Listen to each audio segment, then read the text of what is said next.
অখণ্ড ভারতের কিছু প্রজেক্ট বাংলাদেশে ইতোমধ্যে চালু করা শুরু করেছেন। আমরা সেটা বুঝে ফেলেছি এবং বারংবার অনুরোধ করে যাচ্ছি এই বিষয়গুলোকে বন্ধ করতে হবে। তার অন্যতম বড় প্রজেক্টের নাম হলো এই পলাশবাড়ির রাম মূর্তি নির্মাণ। এটা নিছক কোনো মন্দির নয়। একই আকাশ, একই বাতাস, একই যন্ত্রণের এত স্বাদ আপনার, ভাগ করে দেন সবাইকে। আমরা বলতে চাই প্রত্যেকটা একজন কূটনৈতিকের প্রত্যেকটা কথার মধ্যে কূটনীতি বিদ্যমান থাকে। এটা সামান্য কবিতার অংশ ভাবলে চলবে না। আপনার 160 কোটি জনতা জিম্মাদারি নেবার জন্য আমাদেরকে এখানে প্রেরণ করা নাই ভারত সরকার। আপনাকে প্রেরণ করেছে 140 কোটি ব্যক্তির মুখপাত্র হিসেবে বাংলাদেশে। সুতরাং আমাদের 20 কোটি ভাবনা আমাদেরকে ভাবতে দিন। আর একটা কথা বলতে চাই, আর কয়েকটা বিষয় আপনাদের সামনে উপস্থাপন করতে চাই। সেই বিষয়গুলো হলো অখণ্ড ভারতের কিছু প্রজেক্ট বাংলাদেশে ইতোমধ্যে চালু করা শুরু করেছেন। আমরা সেটা বুঝে ফেলেছি এবং বারংবার অনুরোধ করে যাচ্ছি এই বিষয়গুলোকে বন্ধ করতে হবে। তার অন্যতম বড় প্রজেক্টের নাম হলো এই পলাশবাড়ির রাম মূর্তি নির্মাণ। এটা নিছক কোনো মন্দির নয়। আপনাদের বইয়ের উদাহরণ দিই, এ short history of Muslim rule in India, লেখক হলো ঈশ্বরী প্রসাদ। ঈশ্বরী প্রসাদের বইটা আপনারা অধ্যয়ন করে দেখবেন। সোমনাথ মন্দির ইতিহাস যখন আছে, যখন দেখবেন ইতিহাস, আপনার সুলতান মাহমুদ গজনবীর ইতিহাস দেখবেন, তাকে বলা হয় পৃথিবীতে মূর্তি ভঙ্গকারী, মন্দির ভঙ্গকারী। গিয়ে দেখবেন প্রত্যেকটা মন্দির ছিল তখন মিনি ক্যান্টনমেন্ট। আমি তো বইয়ের নামটা বললাম a short history of Muslim rule in India, Ishwari Prasad Hindu রাইটারের বই, মুসলিম রাইটারের বই বলি নাই। কেন তিনি মন্দিরগুলো ভেঙেছিলেন, কেন তিনি মন্দিরগুলো ভেঙে চুরমার করে দিয়েছিলেন? কারণ মন্দিরগুলো ছিল মিনি ক্যান্টনমেন্ট। আপনারা কি পলাশবাড়িতে মিনি ক্যান্টনমেন্ট তৈরি করতে চাচ্ছেন? এটা তো হতে পারে না। আপনি বাংলাদেশে বসবাস করছেন, বাংলাদেশের সাধারণ নাগরিক আমরা যেরকম বসবাস করি আপনি সমান অধিকার নিয়ে বসবাস করেন। হিন্দু, বৌদ্ধ, খ্রিস্টান, মুসলিম বলে কোনো ভেদাভেদ থাকবে না। কিন্তু আপনি যখন নীলনকশা প্রণয়ন করার চেষ্টা করবেন, বাংলাদেশের সমস্ত ছেলেদেরকে তো আপনারা বোকা ভাবতে পারেন না। আরে ভাই, বাদাম বিক্রি করে বাংলাদেশের ছেলেরা, সেও মাস্টার্স কমপ্লিট করা, সে মাস্টার্স কমপ্লিট করে একটা ছেলে। সুতরাং তাকে আপনি বাদামওয়ালা মনে করতে পারেন, কিন্তু আদতে সে কিন্তু বাদামওয়ালা না, সে কিন্তু শিক্ষিত ছেলে। আপনার প্রত্যেকটা টার্মকে বুঝে ফেলতে পারে। আপনার যে টার্মগুলো আমাদের সামনে উপস্থাপন করেন এই টার্মগুলো কিন্তু আমরা বুঝে ফেলি। সুতরাং আমরা দেখছি রাম মূর্তিকে কেন্দ্র করে যে বিশৃঙ্খল অবস্থা সৃষ্টি করেছে, পরিপূর্ণ এটা একটা পেইড এজেন্ট এবং তারা এখানে মিনি ক্যান্টনমেন্ট তৈরি করতে চায়। সরকারের প্রতি অনুরোধ থাকবে এই বিষয়টা আপনারা কঠিনভাবে এবং সূক্ষ্ম দৃষ্টিতে বিবেচনা করবেন। আর রাম মূর্তি যিনি প্রতিষ্ঠা করতে চাই, এই যে ব্যক্তি, তিনি আসলে কি একটু আপনারা দেখুন, তার ইতিহাসটা একটু আপনারা দেখুন। যিনি রাম মূর্তি প্রতিষ্ঠা করতে চাই, এই যে হরিদাস চন্দ্র 2010 সালে তিনি ঢাকা শহরে এসি মেকার ছিলেন, এসি তৈরি করতেন, এসি সারতেন। 2018 সালে সবজি বিক্রেতা ছিলেন, আর 2022 সালে কোটিপতি বনে যান। ভাই, আমরাও ঢাকা বিশ্ববিদ্যালয় থেকে পড়াশোনা করেও একটা ভালো চাকরি করা সত্ত্বেও ভালোভাবে চলতে পারে না ঢাকা শহরে। কিন্তু 18 থেকে 22 সাল 4 বছরের ভিতরে কোটিপতি হওয়াটা এটা কল্পনা অতীত অসম্ভব। আপনি এবং তার নামে একাধিক মামলা বিদ্যমান, র্যাবের হাতে তিনি গ্রেপ্তার হয়েছেন। তিনি ছিলেন তদানীন্তন সময়কালে শেখ হাসিনার পারিবারিক নাকি তিনি প্রোটোকল অফিসার ছিলেন। মিথ্যার মিথ্যা। এই লোকটার নাম হরিদাস চন্দ্র। এই হরিদাস চন্দ্র তিনি ময়মনসিংহ এলাকায় তাওহিদ ইসলাম নামে পরিচিত ছিলেন। তাওহিদ ইসলাম, এবং তাওহিদ ইসলাম নামের কথা বলে তিনি মুসলিম মেয়ের সাথে বিবাহ করেছিলেন। একটা প্রতারক কতটা প্রতারণা করলেন। ময়মনসিংহে এক নাম, পলাশবাড়িতে এক নাম, এবং তার বাড়ি তো বগুড়া শিবগঞ্জে। 3টা জায়গায় তিনটা নামে তিনি পরিচিত। তার মানে এই ব্যক্তি আসলে পরিপূর্ণভাবে একটা প্রতারক, এবং তিনি কোনো হীন স্বার্থ চরিতার্থ করবার জন্য পলাশবাড়িতে একটা এজেন্ডা তিনি বাস্তবায়ন করতে চাই। এই এজেন্ডা সম্বন্ধে সরকারকে পরিপূর্ণ সতর্ক থাকতে হবে, নতুবা রাষ্ট্রের কোনো সিদ্ধান্ত গ্রহণে সামান্য পরিমাণ ভুল হলেও স্বাধীনতা এবং সার্বভৌমত্বের উপর আঘাত আসতে পারে। এটা খুব ভালোভাবে আপনাদেরকে বিবেচনা করে সিদ্ধান্ত গ্রহণ করতে হবে। আর তারা যে বললেন প্রত্যেকটা উপজেলা রাম মন্দির নির্মাণ করবে, এটা কোশ্চেনকালও সম্ভব নয়।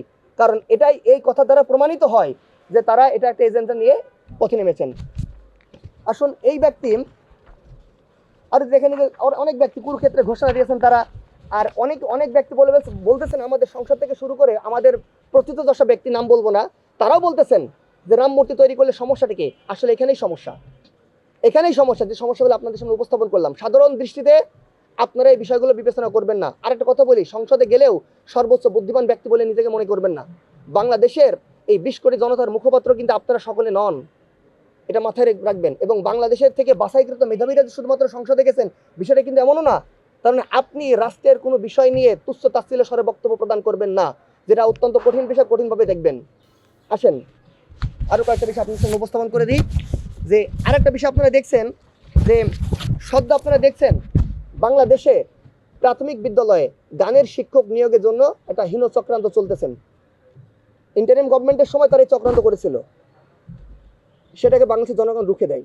পরবর্তীতে আবারও তারা ক্লাস্টার সিস্টেমের মাধ্যমে গানের শিক্ষক নিয়োগ করতে চায়। যখন ক্লাস্টার সিস্টেমটা কি? ক্লাস্টার সিস্টেম হলো কয়েকটা প্রাইমারি স্কুলে একজন গানের শিক্ষক থাকবেন ধীরে ধীরে, এবং তারা বাছাই করবেন কোন মাধ্যম থেকে। তারা বাছাই করবেন শুধুমাত্র ইউনিভার্সিটি ক্লাস স্টুডেন্ট তারা না, তারা বাছাই করবেন শুধু 2 বছরের কোনো কোর্স করা থাকলেও, 1 বছরের কোর্স করা থাকলেও শিল্পকলা একাডেমি থেকে, উদিসি হতে পারে, যে কোনো জায়গা থেকে তাদেরকে গানের শিক্ষক হিসেবে নিয়োগ প্রদান করবেন। এবং এখানে বলা আছে গানের শিক্ষক নিয়োগ প্রদান করবেন সংস্কৃতি মন্ত্রণালয়, বেতন প্রদান করবেন প্রাথমিক ও গণশিক্ষা মন্ত্রণালয়। আপনারা বুঝতে পারছেন এজেন্ডা কোথা থেকে আসতেছেন? সাবেক ভারতের হাই কমিশনার প্রণয় ভার্মা ঢাকা বিশ্ববিদ্যালয়ে আসছিলেন 6 তারিখে, 10 তারিখে চলে যায়। চলে গিয়ে যাওয়ার পরেই এই গানের শিক্ষক নিয়ে তোলপাড় শুরু যায়। গানের শিক্ষক নিয়ে দিতেই হবে।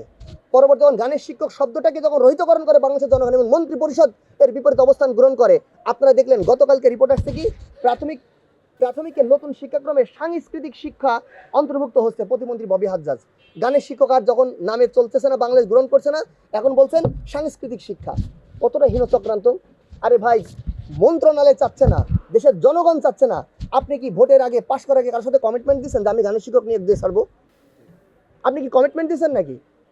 আমরা বলি ভাই, আজকে গানের শিক্ষক নিয়োগ প্রদান করবেন প্রাইমারি স্কুলে, কালকে দেখবেন হারমোনিয়াম, ঢোল, তবলা সব কিছু যাচ্ছে। আমাদের শিক্ষা ব্যবস্থায় এমনটাই নাজুক যে আমরা শিক্ষিত হয়ে কর্মক্ষেত্র তৈরি করতে পারি না। এমতো অবস্থায় আমাদের এত আনন্দ, এত উচ্ছ্বাস নিয়ে শিক্ষার প্রয়োজন নাই ভাই। আমাদের এখন হাতে কলমে কারিগরি শিক্ষার প্রয়োজন। আমাদের এখন কারিগরি শিক্ষা প্রয়োজন করে দুমুঠো ভাত খেয়ে আমাদেরকে বাঁচতে হবে। পার্শ্ববর্তী রাস্তায় হীন চক্রান্ত চলতেছে। এখানে আপনার গানের শিক্ষক নিয়োগ প্রদান করে টিকটকার তৈরি করার প্রজেক্ট আমরা চাচ্ছি না এখানে বাংলাদেশে। অনুরোধ করবো সরকারের প্রতি যে এটা নিয়ে যে চক্রান্ত শুরু করতেন সংস্কৃতি মন্ত্রণালয় এবং প্রাথমিক ও গণশিক্ষা প্রতিমন্ত্রী, এই মন্ত্রণালয়, আমরা বলতে চাই এটা সাধারণ কোনো বিষয় নয়। এর সাথে সম্পৃক্ত আছেন এবং দেখলাম যে ভারতীয় হাই কমিশনেরও প্রয়োজন পড়ছে এখানে সেই কথাগুলো বলার জন্য। তা আমরা বলতে চাই যে ভাই, আপনারা বাংলাদেশের মানুষ, কিছু টাকা পয়সা হলেই ভারতের নাগরিকত্ব গ্রহণ করেন, এক ঠাং বাংলাদেশে রাখেন আর এক ঠাং ভারতে রাখেন। তো এই এক ঠাং বাংলাদেশ আর এক ঠাং ভারতে এরকম কাজ করেন না। যদি ভালো মনে হয়, বাংলাদেশের জনগণকে গরিব মনে হয়, থাকতে ভালো না লাগে, হয় ভারতে যান, নতুবা বাংলাদেশকে মহব্বত করলে বাংলাদেশে থাকেন।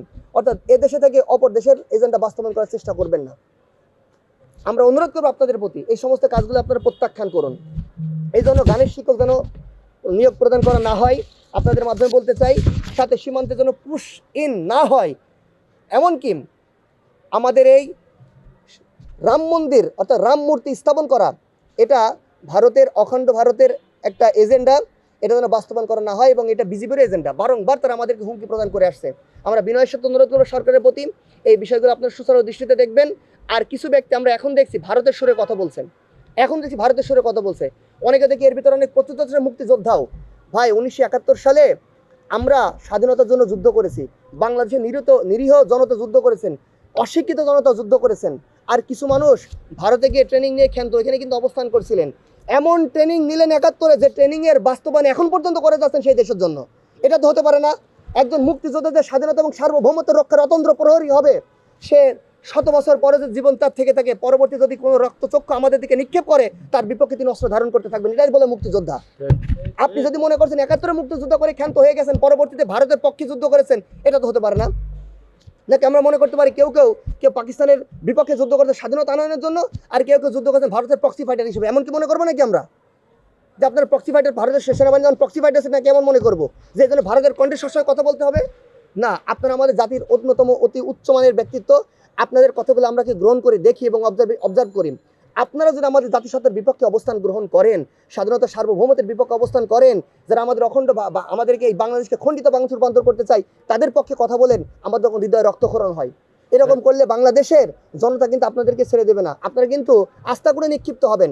তাই বিএনপি সরকার এবং বিএনপি সরকারের বর্তমান প্রধানমন্ত্রী তারেক রহমান, তাদের প্রতি আমাদের শ্রদ্ধা। তার মায়ের মুখে প্রথম আমি শুনেছিলাম লেনদুব দর্জির নাম, পরবর্তীতে আমি সন্ধান করি লেনদুব দর্জি আসলে কি। সিকিমের প্রধানমন্ত্রী ছিলেন সাবেক, যিনি পরবর্তীতে নিকৃষ্ট অবস্থায় মৃত্যুবরণ করেন 2007 সালে। তা আমরা বলতে চাই যে আপনার মাও কিন্তু বলেছিলেন লেনদুব দর্জির কথা মনে রাখবেন। তাই আমরা আপনাকে বলতে চাই ভাই, আপনার সরকারের মধ্যেও যেন কেউ লেনদুব দর্জি অবস্থান গ্রহণ না করে, ভারতের সাথে কথা যেন না বলে। এই কথা বলেই আমি আমার বক্তব্য শেষ করছি। আর উত্তরবঙ্গে এবং দক্ষিণবঙ্গে জনতার প্রতি অনুরোধ থাকবে, আপনারা ভূমি বিক্রয় করার ক্ষেত্রে সাবধান থাকবেন। ওই শ্রেণীর হাতে ভূমি বিক্রয় করা থেকে, ফ্ল্যাট ভাড়া দেওয়া থেকে, শিক্ষার্থী থেকে পড়ানোর ক্ষেত্রে সাবধান থাকবেন। তারা কিন্তু ধীরে ধীরে 1917 অর্থাৎ 2 নভেম্বর 1917 সালে বেলফোর ডিক্লারেশন যেমন হয়েছিল, হয়ে ধীরে ধীরে প্যালেস্টাইনকে দখল করে নেয় ইসরায়েলরা। আপনার বাংলাদেশের উত্তর এবং দক্ষিণবঙ্গ নিয়ে যেন এই হীন চক্রান্ত সৃষ্টি না করে, বেলফোর মতো সিদ্ধান্ত যেন গ্রহণ করা না হয়, আমরা আমাদের উচ্চ মার্গের ব্যক্তিদের প্রতি এই অনুরোধ জ্ঞাপন করে, আজাদী আন্দোলনের পক্ষ থেকে জনতা এবং সাংবাদিক প্রতি কৃতজ্ঞতা জ্ঞাপন করে এখানে শেষ করছি। আসসালামু আলাইকুম রহমতুল্লাহ।